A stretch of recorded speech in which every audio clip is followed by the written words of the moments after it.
लाख दलदल हो पांव जमाए रखिए, हाथ खाली ही सही ऊपर उठाए रखिए। कौन कहता है छलनी में पानी रुक नहीं सकता, बर्फ बनने तक हौसला बनाए रखिए। हेलो गाइस, तो कैसे हैं आप लोग। तो आज हम उपस्थित हुए हैं एक बहुत इंपॉर्टेंट टॉपिक लेके क्लास 12 का, जिसका नाम है डिफरेंशियल इक्वेशन यानी कि अवकल समीकरण। तो आप सभी का हमारे इस प्यारे चैनल में स्वागत है। तो आज जाइए दोस्तों, आज एक महत्वपूर्ण क्लास 12 का मैथमेटिक्स का टॉपिक लेके आए हम लोग, अवकल समीकरण, जो कि कक्षा 12 गणित का बहुत ही इंपॉर्टेंट टॉपिक है दोस्तों। यहां से 10 नंबर क्वेश्चन लगभग हर बार आपका पूछा जाता है, और एक क्वेश्चन दोस्तों 8 नंबर का 100% आपका इस चैप्टर से आना है। ठीक है, तो आइए दोस्तों स्टार्ट करते हैं बिना किसी देरी के अवकल समीकरण। तो आप हेडिंग लगाएंगे अवकल समीकरण। ये चैप्टर का दोस्तों नाम होगा अवकल समीकरण यानी कि डिफरेंशियल इक्वेशन। तो अवकल समीकरण दोस्तों यानी कि डिफरेंशियल इक्वेशन। ठीक है ना दोस्तों।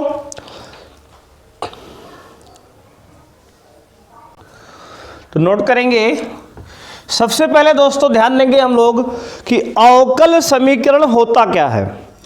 तो दोस्तों अवकल समीकरण एक ऐसा समीकरण है जिसमें dy बाई dx यानी कि अवकल गुणांक उपस्थित होता है।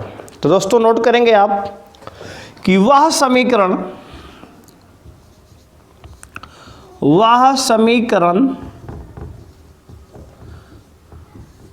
जिसमें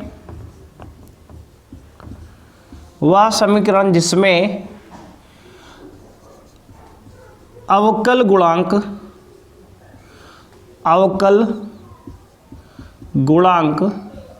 यानी कि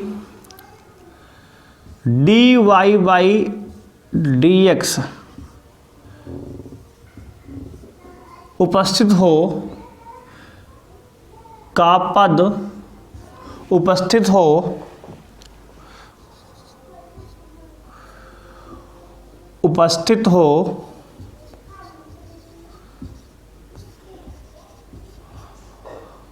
अवकल समीकरण कहलाता है। अवकल समीकरण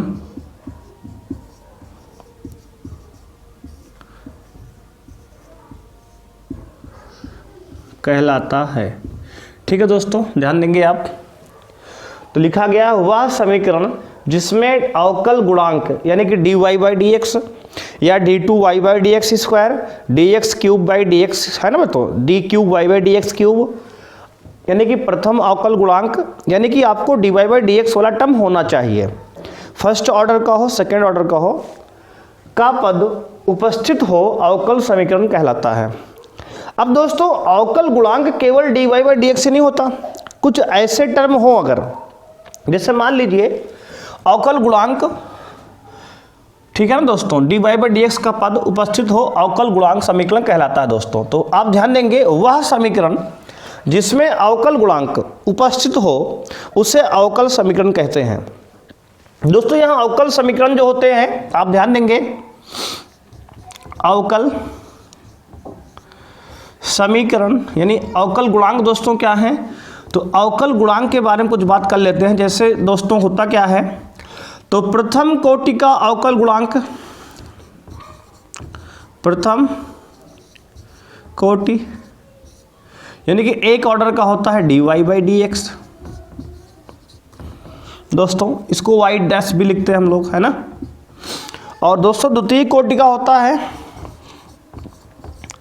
द्वितीय कोटि का अवकल गुणांक होता है आपके सामने d2y बाई dx स्क्वायर, इसको y डबल डैश लिखते हैं। दोस्तों तृतीय कोटि यानी तीन कोटि का अवकल गुणांक दोस्तों होता है d cube y by dx³ यानी कि y ट्रिपल डैश दोस्तों, ठीक है ना। तो दोस्तों यहाँ आप कह सकते हैं कि अवकल समीकरण क्या है, तो आप ध्यान देंगे मित्रों, वह समीकरण जिसमें अवकल गुणांक उपस्थित हो। दोस्तों अवकल गुणांक क्या हो, उपस्थित हो, इसको हटा दीजिए आप। वह समीकरण जिसमें अवकल गुणांक उपस्थित हो अवकल समीकरण कहलाता है। अब दोस्तों अवकल गुणांक को हमने आपको अलग से दिखाया, यहाँ पे अवकल गुणांक क्या क्या हो सकते हैं दोस्तों। तो अवकल गुणांक आपका प्रथम कोटि का है तो dy/dx, जिसको y डैश लिखते हैं। अगर दोस्तों अवकल गुणांक द्वितीय कोटि का है तो d2y/dx² यानी कि y डबल डैश कहते हैं। अगर दोस्तों अवकल गुणांक तृतीय कोटि का है, 3 कोटि का है, तो इसको लिखेंगे y ट्रिपल डैश या d3y/dx³, ठीक है दोस्तों। और ऐसे ही दोस्तों अगर आगे अवकल गुणांक n कोटि का है, कितने का, nth कोटि का यानी कि n कोटि का दोस्तों है, तो उसको लिखेंगे d⁻ny/dx⁻n, इसको दोस्तों y⁻n भी लिख सकते हो, ठीक है दोस्तों। बात समझ में आ रही है, ठीक है दोस्तों, है ना। तो इस तरह से दोस्तों अवकल गुणांक कहा जाता है, यानी dy/dx या d2y/dx² या d3y/dx³। इस प्रकार के जो पद होंगे दोस्तों उसे हम लोग अवकल गुणांक कहते हैं। इतनी बात उम्मीद है आपको समझ में आई होगी। तो आइए दोस्तों कुछ एग्जाम्पल लेते हैं अवकल गुणांक के, है ना, अवकल समीकरण के। जैसे मान लीजिए दोस्तों आपके पास एक एग्जाम्पल हमने लिया dy/dx + y = 0। दोस्तों अगर ध्यान देंगे तो ये एक अवकल समीकरण है। क्या है दोस्तों, एक अवकल समीकरण है जिसमें अवकल गुणांक जो है क्या है दोस्तों, dy/dx है, प्रथम कोटि का अवकल गुणांक है, ठीक है। दूसरा एग्जाम्पल मित्रों लेते हैं d2y/dx² + 3dy/dx + 7 = 0। ये भी आपके सामने एक क्या है दोस्तों, अवकल समीकरण है जिसमें dy/dx d2y/dx² के टर्म यहाँ पे अवेलेबल है, उपस्थित है, ठीक है। बात क्लियर है यार। तो ऐसे समीकरण दोस्तों जिसमें dy/dx या d2y/dx² या d3y/dx³ वाले टर्म होते हैं, पद होते हैं, उसे हम अवकल समीकरण कहते हैं। उम्मीद है दोस्तों कि आप यहाँ तक आपको बात समझ में आ रही होगी, ठीक है ना। तो अब देखिए दोस्तों बात क्या है कि ये अवकल समीकरण ये सब कहलाते हैं, ठीक है। अब अगर हम लोग आगे बढ़ेंगे तो दोस्तों इतना पहले एक बार आप नोट कर लीजिए ना, अवकल समीकरण दोस्तों क्या है, एक बार फिर समझिए। तो वह समीकरण जिसमें अवकल गुणांक दोस्तों क्या होता है, तो अवकल गुणांक उपस्थित हो उसे अवकल समीकरण कहते हैं। जैसे प्रथम कोटि का अवकल गुणांक dy/dx, द्वितीय कोटि का अवकल गुणांक d2y/dx² और तृतीय कोटि का अवकल गुणांक दोस्तों d3y/dx³ होता है। बात समझ में आ रही है मित्रों, कोई समस्या यहाँ तक आपको है तो बता सकते हैं आप, ठीक है ना। इतना दोस्तों अच्छे से आप नोट कर लीजिए, फिर हम लोग बढ़ रहे होंगे आगे अपने नेक्स्ट टॉपिक की ओर। पढ़ते हैं अवकल गुणांक की कोटि क्या होती है दोस्तों, ठीक है ना। अवकल गुणांक की कोटि क्या होती है, तो दोस्तों अवकल गुणांक की कोटि क्या है, किसी भी अवकल समीकरण को जितनी अधिकतम बार आप अवकलन करते हैं तो उसकी कोटि कहलाती है, ठीक है। कितना अधिकतम गुणांक अवकलन किया गया कितनी बार, उसे कहते हैं उसकी कोटि। जैसे यहाँ पे दोस्तों प्रथम कोटि यानी 1 बार अवकलन किया गया, द्वितीय कोटि 2 बार किया गया, तृतीय कोटि यानी कि 3 बार किया गया। तो दोस्तों यहीं पे आप लिख लेंगे अवकल गुणांक की कोटि, है ना, अवकल समीकरण की कोटि। तो लिखेंगे अवकल समीकरण की कोटि। दोस्तों अवकल समीकरण की कोटि यानी कि ऑर्डर ऑफ डिफरेंशियल इक्वेशन। दोस्तों कोटि क्या होता है दोस्तों, किसी समीकरण को अधिकतम, किसी समीकरण को अधिकतम जितनी बार अवकलन करते हैं वह उसकी कोटि कहलाती है, वह उसकी कोटि कहलाती है, ठीक है दोस्तों।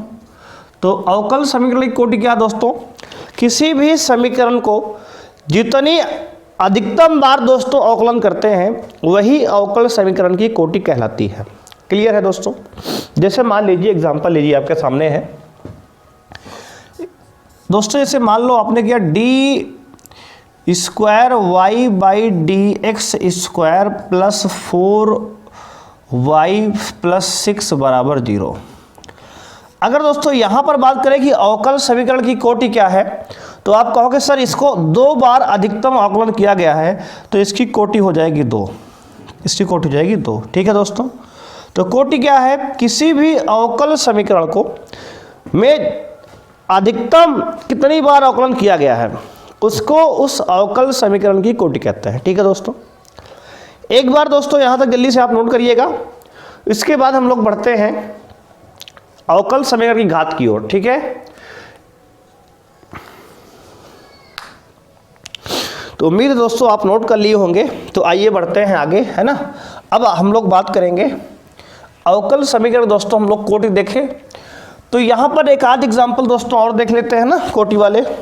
जैसे मान लो दोस्तों लिखा है आपका d cube Y by D x cube plus 7d2y by D x square plus 8dy by D x plus 9 बराबर 0 दोस्तों। ठीक है? ये एक अवकल समीकरण दोस्तों आपके सामने है। इसमें यहाँ 3 बार अवकलन किया गया है दोस्तों, यहाँ पर आपका 2 बार अवकलन किया गया है और यहाँ 1 बार किया गया है।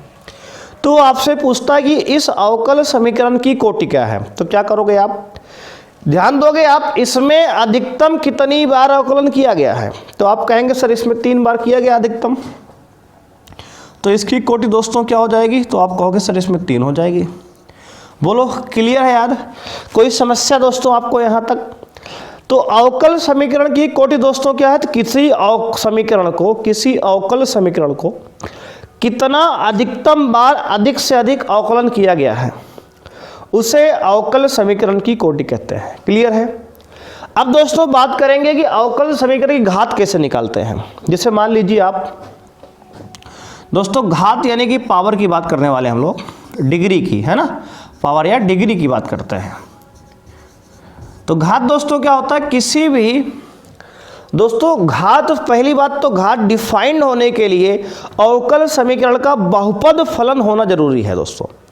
अगर बहुपद नहीं है, बहुपद का मतलब सर क्या होता है आप कहेंगे, तो यार दोस्तों बात ये है कि यानी कि जो dy बाई डी एक्स वाला पद है, इसकी जो पावर है, इसकी जो घात है, वह होल नंबर में पूर्णांक होनी चाहिए। ठीक है ना?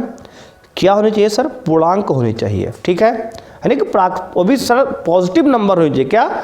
पॉजिटिव नंबर, धनात्मक होनी चाहिए। ठीक है दोस्तों? आप दिखेंगे पहली बात, किसी भी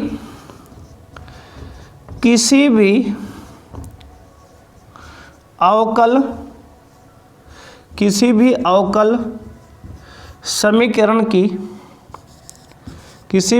समीकरण की घात तभी परिभाषित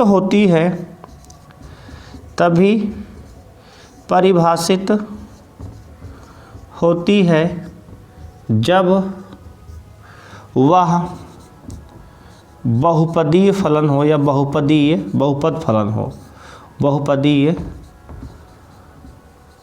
फलन हो दोस्तों। यानी कि पॉलिनोमियल फंक्शन होना उसका जरूरी है मित्रों। अगर कोई भी डिफरेंशियल इक्वेशन मित्रों पॉलिनोमियल नहीं है तो आप उसकी जो कोटि है, उसकी जो घात है वो परिभाषित नहीं होगी। तो आप बताएंगे अपरिभाषित घात। ठीक है ना?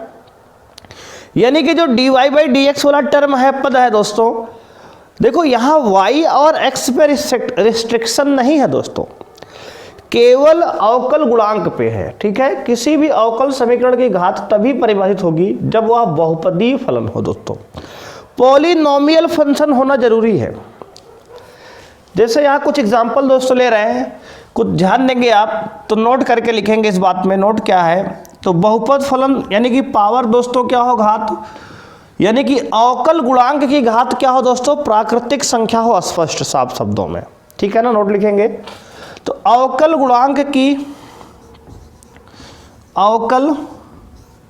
गुणांक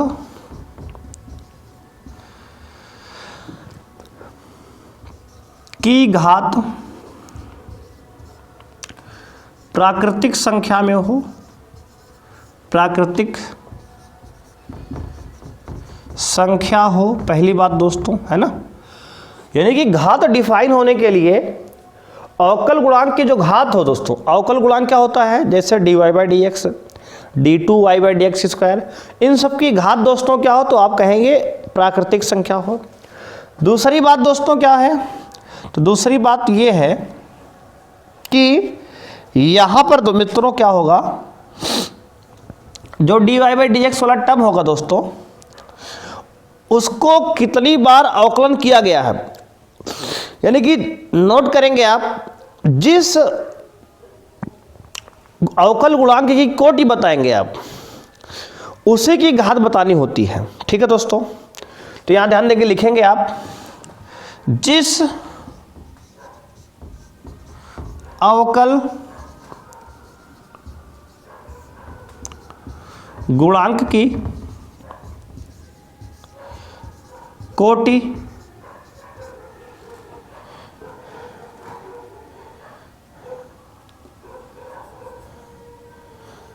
अधिक होगी,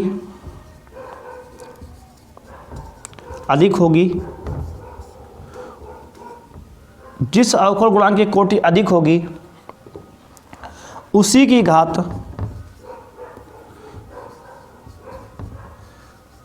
बताएंगे। ठीक है दोस्तों, यानी कि जिसकी आप कोटि अधिक होगी उसी की आप कोटि बताओगे, अगर उसी की आप कोटि बता रहे हो तो उसी घात भी बताओगे आप। क्लियर है यार, जिसकी कोटि आप बताएंगे मित्रों, उसी की घात बतानी होगी आपको। ऐसा नहीं कि आप कोटि और किसी की बता रहे हैं, घात किसी और की बता रहे हैं, गलत हो जाएगा आपका। ध्यान दे रहे हो आप। देखिए मान लो एग्जाम्पल लेते हैं दोस्तों, है ना, ये बात आपको एग्जाम्पल से ज़्यादा ही क्लियर होगी। तो पहले इसका एग्जाम्पल मित्रों लेते हैं एक ठो, है ना। तो आइए एग्जाम्पल लेते हैं पहले। तो यहाँ पे दोस्तों हम लोग एग्जाम्पल लेंगे, ठीक है ना, ध्यान देंगे आप। जैसे मान लीजिए दोस्तों हमने लिखा d2y by D x cube D x square, इसकी पावर दोस्तों ऊपर लिखिए 3 पूरे की, plus dy by D x, इसकी पावर दोस्तों लिखिए 10 प्लस y बराबर 0। ठीक है दोस्तों, मान लो एक अवकल समीकरण हमने लिख दिया यार। अब यहां हम कह दें कि इसकी कोटि बताओ दोस्तों, तो कोटि क्या है, अधिकतम कितनी बार अवकलन किया गया है दोस्तों। तो यहां एक बार किया गया है और यहां 2 बार किया गया है, तो अधिकतम कोटि क्या दोस्तों हो गई, 2 हो गई। अधिकतम कितनी बार अवकलन किया गया है, इसे अवकल समीकरण की कोटि कहते हैं। तो कोटि दोस्तों 2 हो गई यहां पे। अब आपसे कहें दोस्तों इस घात किसकी है, तो घात कितनी है मित्रों, तो घात क्या बताएंगे आप, यहां दोस्तों 10 घात है, यहां जो है 3 घात है। तो हमने आपको यही लिखवाया कि जिस अवकल गुणांक की कोटि अधिक होगी उसी की घात बताएंगे। तो यहाँ कोटि किसकी अधिक है, तो आप कहेंगे sir d2y by D x square कोटि अधिक है, तो इसी की घात बताएंगे आप, ना कि 10 बताएंगे। यहाँ पे घात यहाँ 3 है दोस्तों, क्या है 3 है, 10 नहीं। अधिक तो 10 है, लेकिन जिसकी आप कोटि बताए हो उसी की घात ही बताओगे यार, है ना। तो घात यहाँ पे क्या होगी, 3 होगी। क्लियर है मित्रों, ठीक है ना। तो एक एग्जाम्पल और देखते हैं। ये देखो मान लो ऐसा कुछ रहे, d की power 4y by D X की power 4 plus D cube Y by D x cube plus D square Y by D x square plus D Y by D X बराबर 0। यहाँ दोस्तों इसको पावर पूरा 7 लिख देते हैं, इसकी पावर 5 लिख देते हैं, इसकी पावर पूरे की 2 लिख देते हैं, और इसकी पावर दोस्तों एक मान लो 4 लिख देते हैं। ठीक है, या इसकी पावर दोस्तों मान लीजिए 3 लिख दिए, चलो, है ना। अब आपसे पूछ रहा है दोस्तों कि इसकी कोटि और घात बताइए। दोस्तों कोटि पहले बताएंगे आप, तो कोटि क्या होगी, ऑर्डर दोस्तों। तो इसका ऑर्डर यानी कि कोटि दोस्तों होगी, ध्यान देंगे, अधिकतम कितनी बार अवकलन किया गया दोस्तों। तो आप देंगे यहाँ 1 बार किया गया है, यहाँ 2 बार, यहाँ 3 बार और यहाँ 4 बार। तो दोस्तों अधिकतम 4 बार अवकलन किया गया है, तो कोटि हो गई 4। क्लियर है। अगर अधिकतम 4 बार अवकलन किया गया है दोस्तों, तो अधिकतम कोटि क्या हो गई, 4 हो गई। अब बच्चों अगर बात करें घात की, तो घात क्या होगी, तो आप लिखेंगे घात जो होगी जिसकी कोटि बताए हो उसे घात बताओगे। दोस्तों यहाँ घात 7 है, घात 5 है, घात 2 है, ये नहीं बताएंगे, घात इसी की बताएंगे। 4 की घात ही 3 है तो घात हो जाएगा 3, जिसकी कोटि बताए हो यार उसे घात बतानी पड़ेगी। तो ये बातें यहाँ पे आपको नोट कराई गई हैं कि अवकल समीकरण की घात दोस्तों तभी डिफाइंड होगी जब रूट में ना लिखा रहे, पहली बात तो है ना। दूसरी बात, और जिसकी कोटि बताएंगे उसे घात बताएंगे आप। यहाँ तक उम्मीद है आपको क्लियर हो गया होगा। अब दोस्तों कब ये परिभाषित नहीं घात होगी, तो इसका एक एग्जांपल लेते हैं। इसको पहले एक बार आप नोट कर लीजिए, उसके बाद हम लोग आगे बढ़ रहे होंगे। कुछ और एग्जांपल से इस घात और कोटि के कॉन्सेप्ट को समझने का प्रयास करते हैं। परेशान मत होइए, जब तक समझा नहीं देंगे आपको बिल्कुल हटेंगे नहीं यहाँ से, ठीक है ना। तो इसको एक बार नोट करिए आप अच्छे से, फिर हम लोग बढ़ते हैं आगे, अपने कॉन्सेप्ट को समझते हैं।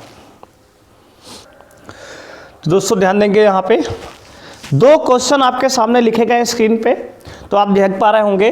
पहला क्वेश्चन है d की power 4y by D X की power 4 plus sine d2y by D x square बराबर 0।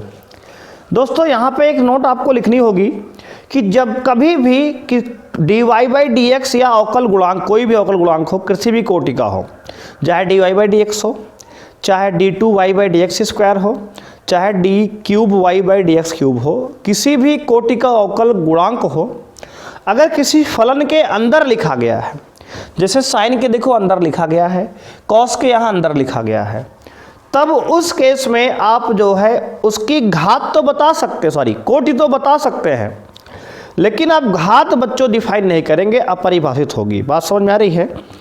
तो आप एक नोट यहाँ चिपका लेंगे, नोट लिख लेंगे कॉपी में अपने, कि यदि अवकल गुणांक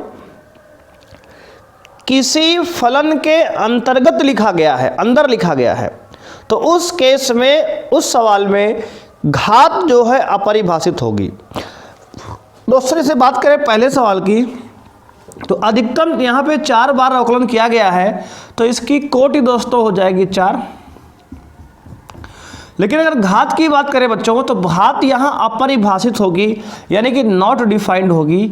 घात यहाँ क्या होगी, अपरिभाषित। क्यों होगी ऐसा, तो आपको बताया गया कि जो घात है वह बहुपदी फलन होना चाहिए। ये बहुपदी फलन नहीं है दोस्तों, ठीक है ना, ये बहुपद फलन नहीं है। यहाँ जो है आपका d2y by D x square के साइन के अंदर रख गया है, फलन किसी फलन के अंदर आ गया है, तो ये आपका घात क्या होगी, अपरिभाषित होगी इसकी, ठीक है। ऐसे ही दोस्तों अगर सेकंड की बात करें तो इसकी कोटि क्या होगी, तो आप कहेंगे सर 2 होगी, क्योंकि 2 बार इसको अवकलन किया गया है, तो कोटि हो गई 2।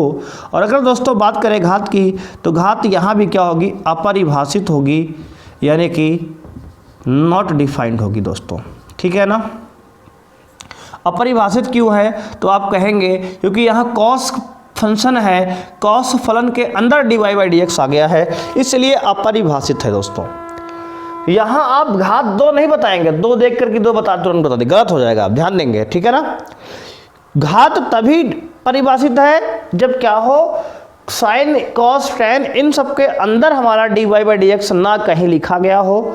उसकी जो dy बाई डी एक्स की घात है दोस्तों हमेशा क्या हो, प्राकृतिक संख्या में हो, ये भी ध्यान देना है आपको।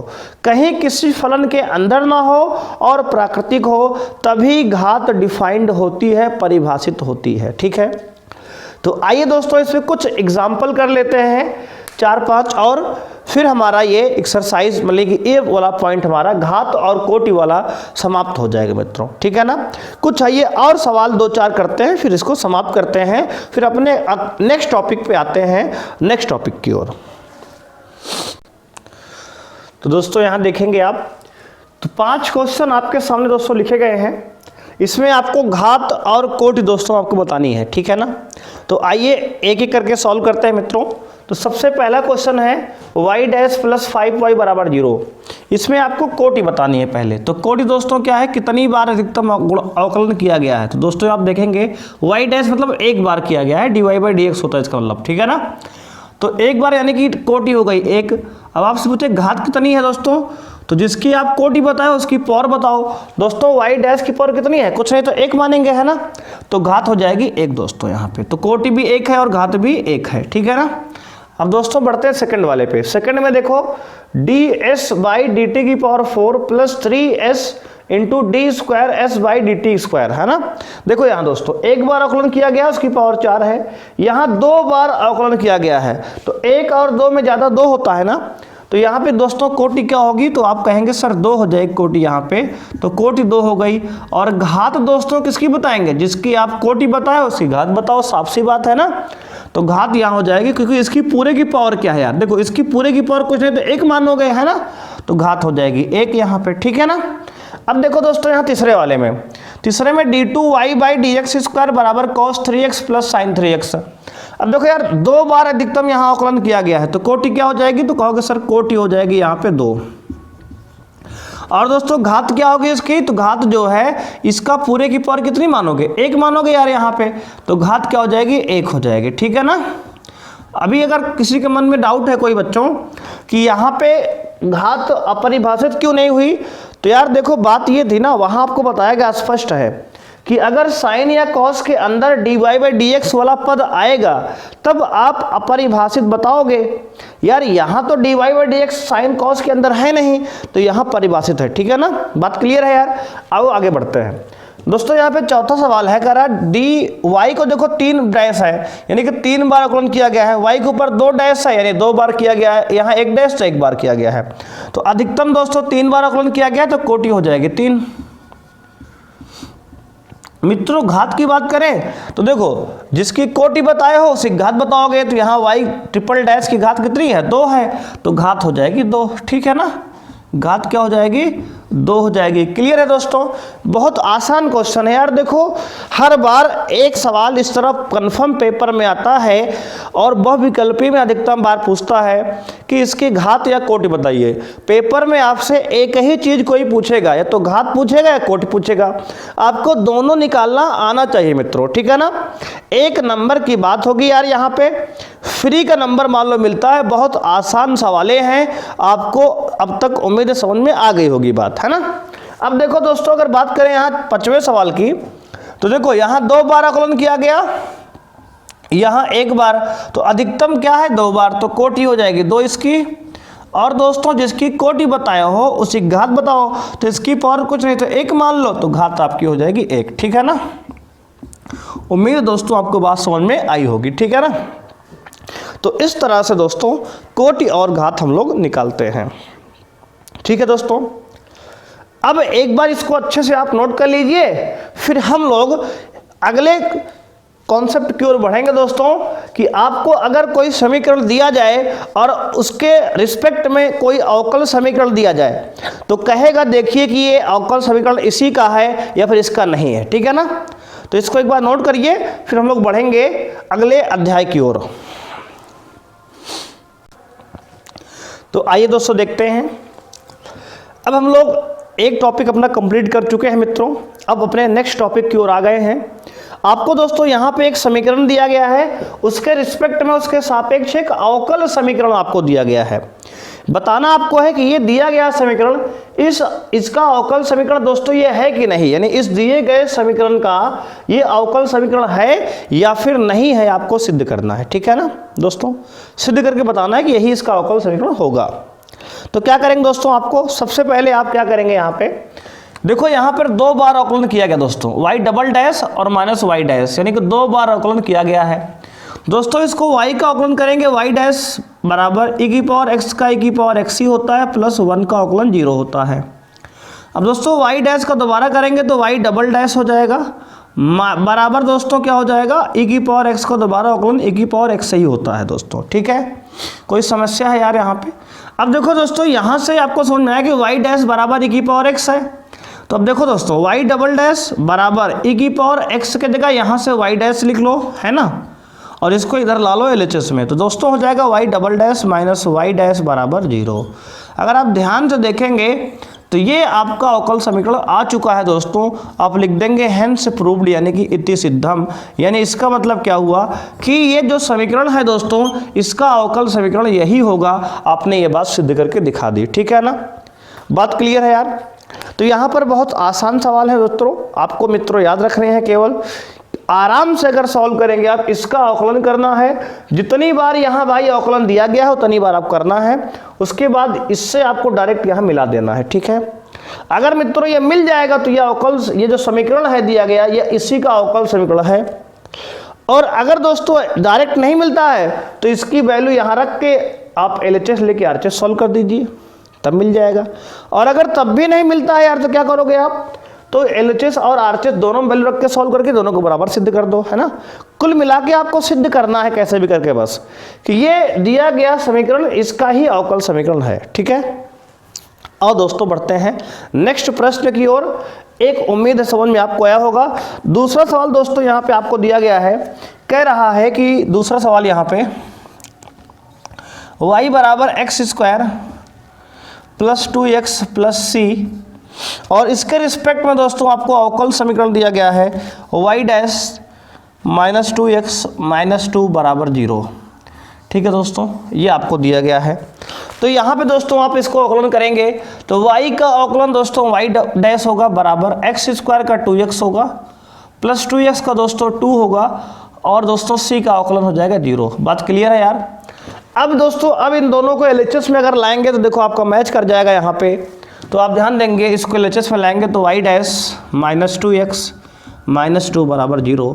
तो यहाँ से आप देख के कहेंगे कि हेंस प्रूव्ड, यानी कि यदि सिद्धम, आपने ये सिद्ध कर दिया कि ये दिया गया समीकरण इसका अवकल समीकरण यही होगा, ठीक है ना। बात क्लियर है यार, ठीक है दोस्तों। तो उम्मीद है कि आपको बात समझ में आ रही होगी। तो आइए दोस्तों बढ़ते हैं अपने अगले क्वेश्चन की ओर, एक दो क्वेश्चन और सॉल्व करते हैं इस तरह से और आपको क्लियर करते हैं बात को। दोस्तों यहाँ पे ध्यान देंगे कि आपको एक समीकरण दिया गया है, उसके रिस्पेक्ट में एक अवकल समीकरण दिया गया है। आपको सिद्ध करना है कि दिया गया अवकल समीकरण इसी समीकरण का अवकल समीकरण होगा। दोस्तों यहाँ पे तीसरा सवाल दिया गया है, आप ध्यान देंगे। थर्ड क्वेश्चन आपका है y बराबर cos x + c, और जिसका दोस्तों यहाँ पे y' + sin x = 0 दिया गया है, ठीक है ना। तो यहाँ पे यार मित्रों करना क्या है आपको, तो यहाँ पे इसको आप अवकलन करेंगे तो y का y' बराबर cos x का दोस्तों - sin x, और प्लस c का अवकलन 0 हो जाएगा। अगर दोस्तों आप sin x को LHS में लाएंगे तो क्या होगा, y' + sin x = 0 हो जाएगा, ठीक है ना। ध्यान से आप देखिए, प्रूव आप कर चुके हैं, हेंस प्रूव्ड, ठीक है दोस्तों। यानी दिया गया अवकल समीकरण इसी का एक हल है, ठीक है। बात क्लियर है यार। देखो बिल्कुल आसान सवाल है यार, है ना। एक्सरसाइज 9.2 हम लोग NCERT के हिसाब से कर रहे हैं, 9.1 हम लोग समाप्त कर चुके हैं दोस्तों। कितना आसान सवाल यहाँ पे दिया गया है, अगर थोड़ा ध्यान से आप देखेंगे तो सवालों को हल कर पाएंगे आप, ठीक है। तो आइए मित्रों बढ़ते हैं अपने नेक्स्ट क्वेश्चन की ओर। दोस्तों नेक्स्ट क्वेश्चन और लेते हैं हम, मान लीजिए क्वेश्चन नंबर हम 4 लेते हैं। दोस्तों इसने कहा कि y बराबर √1 + x² है, और इसके रिस्पेक्ट में अवकल समीकरण दोस्तों दिया है आपको, जो है यहाँ पे y' बराबर xy अपॉन दोस्तों 1 + x², ठीक है ना। ये आपको अवकल समीकरण दोस्तों यहाँ पे दिया गया है। तो आप कैसे सॉल्व करेंगे, ध्यान देंगे दोस्तों। y का अवकलन y' बराबर √x का होता है 1/2 √x दोस्तों, ठीक है ना। अंदर दोबारा करेंगे दोस्तों, 1 का 0 हो जाएगा, प्लस x² का 2x हो जाएगा दोस्तों। यहाँ x रूट से 2 से, मतलब 2 से 2 उड़ा दीजिए, ठीक है ना। 2 से 2 क्या करिए, कैंसिल कर दीजिए। अब क्या बचा आपके पास, तो कहेंगे सर y' बराबर आ गया x अपॉन रूट में 1 + x²। अब दोस्तों यहाँ पे आप ध्यान देंगे तो जो सिद्ध करना है आपको, उसमें y साथ xy दिया है और आपको आया क्या ऊपर है, केवल x आया है। तो यार ऐसा करते हैं कि ऊपर y से गुणा और नीचे y से भाग कर दीजिए, है ना। गुणा भाग दोनों कर लीजिए। इससे फायदा क्या होगा, तो आप देखेंगे ध्यान से, तो इससे फायदा दोस्तों ये होगा कि y' बराबर, ऊपर तो xy बन गया हमारा, नीचे रूट में 1 + x² इंटू y की वैल्यू यार रूट में 1 + x² ही तो है, यहाँ डाल दो 1 + x²। ऊपर दोस्तों हमारा मिल गया है xy, उसको छेड़छाड़ मत करो, नीचे आ जाओ। रूट में 1 + x² इंटू रूट में 1 + x², मल्टीप्लाई करेंगे दोस्तों, रूट से रूट हट जाएगा, केवल 1 प्लस एक्स स्क्वायर बच जाएगा और ये वाई डैश बराबर, ठीक है ना। अगर ध्यान से आप देखेंगे तो आपका सवाल आ चुका है और आपने आराम से सॉल्व कर लिया है दोस्तों। 2 नंबर का सवाल दोस्तों आता है 3 नंबर का, यहाँ से बहुत ही आसानी से आप इसको सॉल्व कर सकते हैं, ठीक है ना दोस्तों। तो आइए एक आध 2 क्वेश्चन और करते हैं और कॉन्सेप्ट को समाप्त करते हैं दोस्तों यहाँ पे, ठीक है ना। तो 9.2 दोस्तों बहुत ही आसान सवाल है, यहाँ पे आप देख सकते हैं बिल्कुल आराम से सारे सवाल दोस्तों आपके सॉल्व हो जा रहे हैं। तो आइए मित्रों एक आध 2 सवाल और करते हैं, इसको अच्छे से समझते हैं। देखिए जैसे दोस्तों यहाँ बात करें हम अगले क्वेश्चन की, तो आपको क्वेश्चन देखो दोस्तों, अगर आगे क्वेश्चन यहाँ पे क्वेश्चन नंबर 10 तक देखो बिल्कुल सेम क्वेश्चन दिया है ना 9.2 के। दोस्तों 1-2 क्वेश्चन यहाँ पे और करेंगे हम। मान लीजिए यहाँ पे हम आपको क्वेश्चन दोस्तों आपको 9 कराते हैं। तो 9 क्वेश्चन कह रहा है कि x प्लस वाई बराबर tan इनवर्स y, ठीक है ना। दोस्तों प्रूव करना है आपको कि x यानी कि y square y dash plus y square plus 1 बराबर 0, ये अवकल समीकरण इसका है कि नहीं है सिद्ध करना है, ठीक है ना। तो इसके करेस्पॉन्डिंग दोस्तों ये दिया गया था अवकल समीकरण। आप क्या करेंगे यहाँ अवकलन करिए, तो x का अवकलन 1 दोस्तों प्लस y का y डैश बराबर दोस्तों tan इनवर्स y का हो जाएगा 1 अपॉन दोस्तों क्या होगा, तो 1 upon 1 plus y square into y का y डैश हो जाएगा, ठीक है ना। दोस्तों अब क्या करेंगे आप, अब क्रॉस मल्टीप्लाई कर लीजिए तो आ जाएगा 1 plus y square into 1 plus y dash बराबर वाई डैश, ठीक है ना यार। अब दोस्तों इसका मल्टीप्लाई 1 का करिए अंदर, तो 1 का मल्टीप्लाई 1 में 1 आएगा प्लस 1 का वाई डैश में हो जाएगा वाई डैश दोस्तों, वाई स्क्वायर का 1 में तो वाई स्क्वायर हो जाएगा प्लस वाई स्क्वायर का वाई डैश में तो y square into y dash बराबर दोस्तों वाई डैश, ठीक है ना। ये वाई डैश यहाँ पे वाई डैश RHS में कट जाएगा दोस्तों, तो बचा क्या y square y dash plus y square plus 1 बराबर 0, ठीक है दोस्तों। कोई दिक्कत यहाँ तक, तो आप कहेंगे सर कोई दिक्कत नहीं है, बहुत आसानी से सारे सवाल आपको सॉल्व हो जा रहे हैं, ठीक है ना।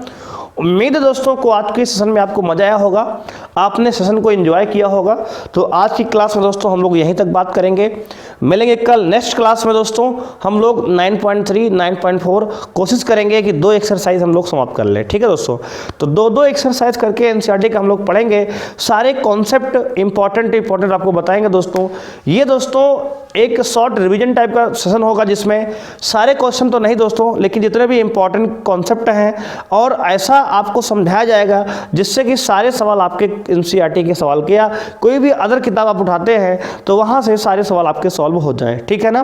तो आज की क्लास में यहीं तक, मिलेंगे नेक्स्ट क्लास में और एक नए जोश के साथ दोस्तों हम लोग नेक्स्ट क्लास में बात कर रहे होंगे। तो आज की क्लास में दोस्तों यहीं तक, मिलते हैं नेक्स्ट क्लास में। थैंक यू, बाय दोस्तों। और यदि आपने क्लास को यानी दोस्तों इस चैनल को सब्सक्राइब नहीं किया है तो सब्सक्राइब कर लीजिए, बेल आइकन को प्रेस कर लीजिए जिससे आपको लेटेस्ट वीडियो का नोटिफिकेशन मिल जाए, ठीक है दोस्तों। थैंक यू, बाय दोस्तों।